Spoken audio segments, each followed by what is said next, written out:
नमस्कार, फाइटर समाचार में आपका स्वागत है। पेश आज 25 दिसंबर सुबह 6 बजे राजस्थान की खास खबरें।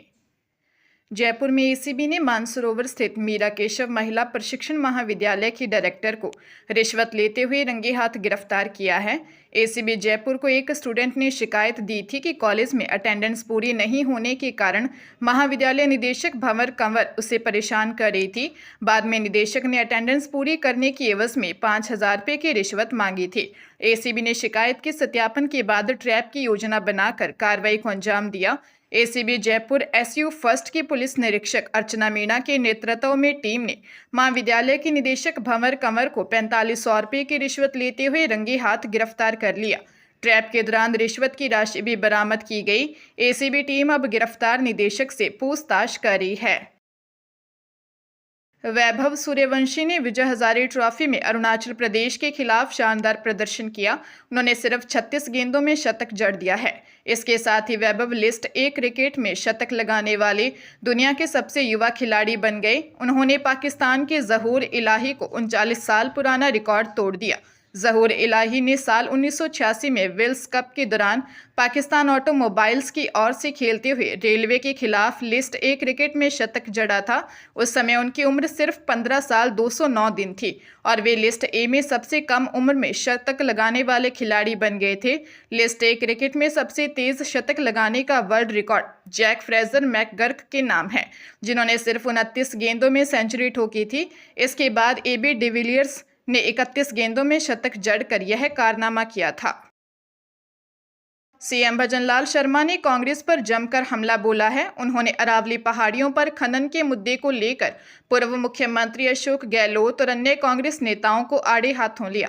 शर्मा ने कहा कि कांग्रेस झूठ और लूट की राजनीति करती है और लोगों को अफवाहें फैलाकर बहकाने की कोशिश कर रही है। उन्होंने साफ किया कि उनकी सरकार अरावली की रक्षा के लिए पूरी तरह प्रतिबद्ध है और इसमें किसी तरह की छेड़छाड़ नहीं होने दी जाएगी।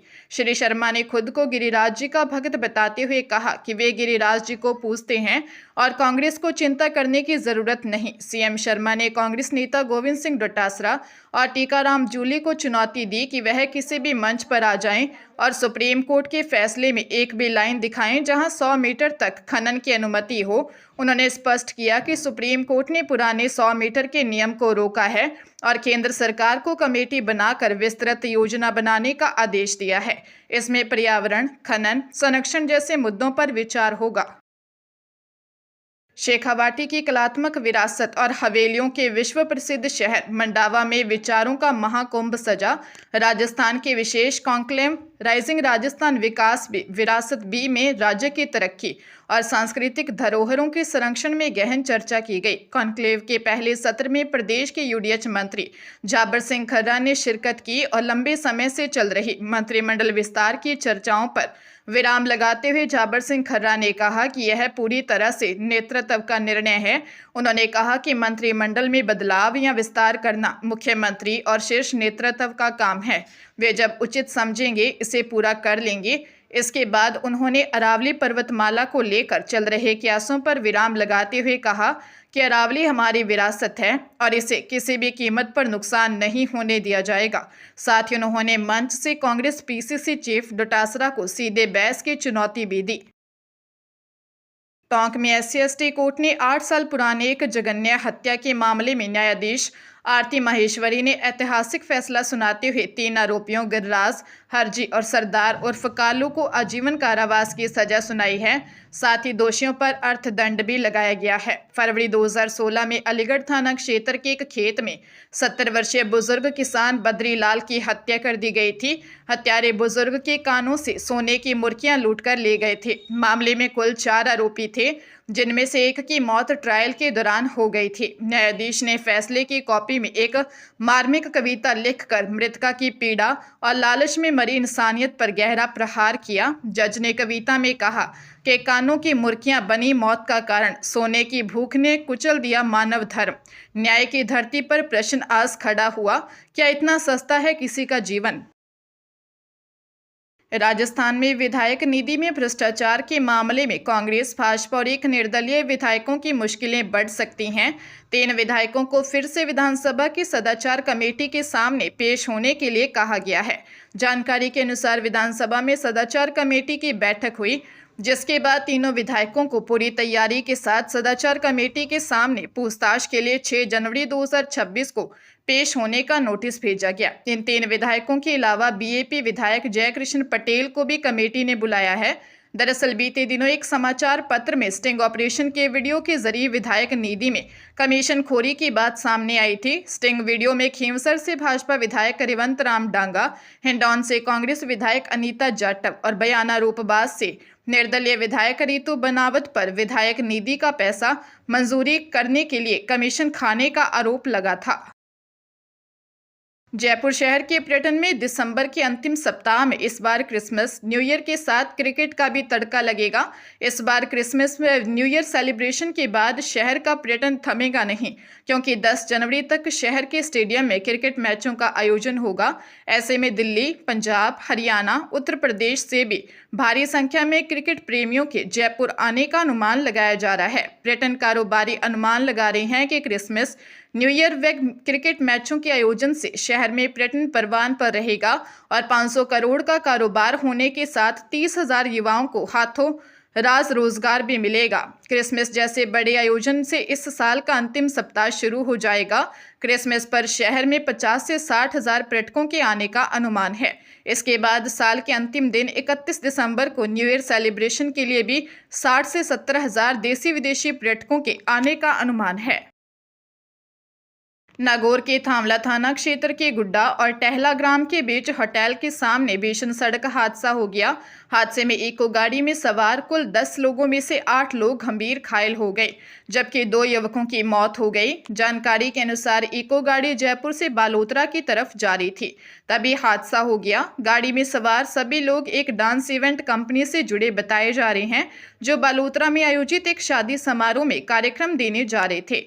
बताया जा रहा है कि वाहन चालक को अचानक झपकी आ गई, जिसके कारण गाड़ी बेकाबू हो गई और सड़क किनारे दुर्घटनाग्रस्त हो गई। हादसे में 2 लोग देव जलंधर और अमर झांसी की मौके पर ही मौत हो गई। हादसे की खबर मिलते ही परिजनों में कोहराम मच गया। थांवला पुलिस मामले की जांच में जुटी हुई है।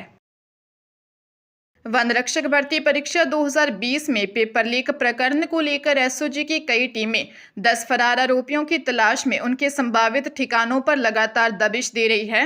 सूत्रों के अनुसार 50,000 रुपये के इनामी जबराराम जाट की गिरफ्तारी के बाद कई अहम जानकारी सामने आई है। जांच में खुलासा हुआ है कि आरोपियों ने परीक्षार्थियों से 5-5 लाख रुपए लेकर उन्हें परीक्षा से पहले पेपर रटवाया था। मामले में टोडा भीम निवासी अमन जोरवाल मीणा और उसके साले सौरभ मीणा को गिरफ्तार किया। अमन, सौरभ और जबराराम को कोर्ट में पेश किया, जहां से तीनों को जेल भेज दिया। जांच में सामने आया है कि जबराराम से पेपर हासिल करने के बाद अमन ने इसे 9.5 लाख रुपए में आगे बेचा। आरोपी अमन जयपुर विकास प्राधिकरण में लेखाकार प्रथम श्रेणी के पद पर कार्यरत है, जबकि दौसा महुआ निवासी सौरभ मीणा सवाईमाधोपुर के गुडा रेंज स्थित बोदलनाका चौकी में वन रक्षक के पद पर तैनात है। राजस्थान लोक सेवा आयोग की ओर से निकाली गई संस्कृत शिक्षा विभाग में असिस्टेंट प्रोफेसर के 200 पदों पर भर्ती के 2 और सब्जेक्ट सामान्य दर्शन एवं ऋग्वेद में एक भी कैंडिडेट ने मिनिमम पासिंग मार्क्स हासिल नहीं किए हैं। योग विज्ञान एवं भाषा विज्ञान विषयों में साक्षात्कार के लिए एक अभ्यर्थी को सफल घोषित किया गया है। इससे पूर्व 3 सब्जेक्ट धर्मशास्त्र, ज्योतिष फलित और यजुर्वेद में भी एक भी कैंडिडेट पास नहीं हुए थे। बता दें कि आयोग ने संस्कृत शिक्षा विभाग में 15 विषयों के कुल 200 पदों पर भर्ती के लिए विज्ञापन 12 जनवरी 2024 को जारी किया था। इसमें हिंदी की 37, अंग्रेजी की 27, राजनीति विज्ञान की 5, इतिहास की 3, सामान्य संस्कृत की 38, साहित्य की 41 पोस्ट थी। वहीं व्याकरण की 36, धर्मशास्त्र की 3, ज्योतिष गणित की 2, यजुर्वेद की 2, ज्योतिष फलित की 1, ऋग्वेद की 1, सामान्य दर्शन की 1, भाषा विज्ञान की 2 और योग विज्ञान की 1 पोस्ट थी। बांसवाड़ा जिले में क्रेडिट एक्सेस ग्रामीण लिमिटेड कंपनी की सज्जनगढ़ शाखा में ग्रामीण महिलाओं के साथ धोखाधड़ी का मामला सामने आया है। महिलाओं से लोन की किश्तें वसूल कर कंपनी के खाते में जमा करने की बजाय शाखा प्रबंधक सहित 4 कर्मचारियों ने मिलीभगत कर 3,16,596 रुपए का गबन कर लिया। मामले में पुलिस ने चारों आरोपियों शाखा प्रबंधक विनोद चंदेल निवासी नीमच मध्य प्रदेश, केंद्र प्रबंधक हकरू डिंडोर निवासी कुशलगढ़, केंद्र प्रबंधक विशाल खराड़ी निवासी ओबरी डूंगरपुर और केंद्र प्रबंधक अशोक कुमार पारगी निवासी आनंदपुरी को गिरफ्तार कर लिया है। पुलिस के अनुसार कंपनी के एरिया मैनेजर शोखाराम ने 5 नवंबर को सज्जनगढ़ थाने में शाखा प्रबंधक और केंद्र प्रबंधकों के खिलाफ रिपोर्ट दर्ज करवाई थी। जांच में सामने आया कि सभी ने मिलकर सुनियोजित तरीके से गबन किया था।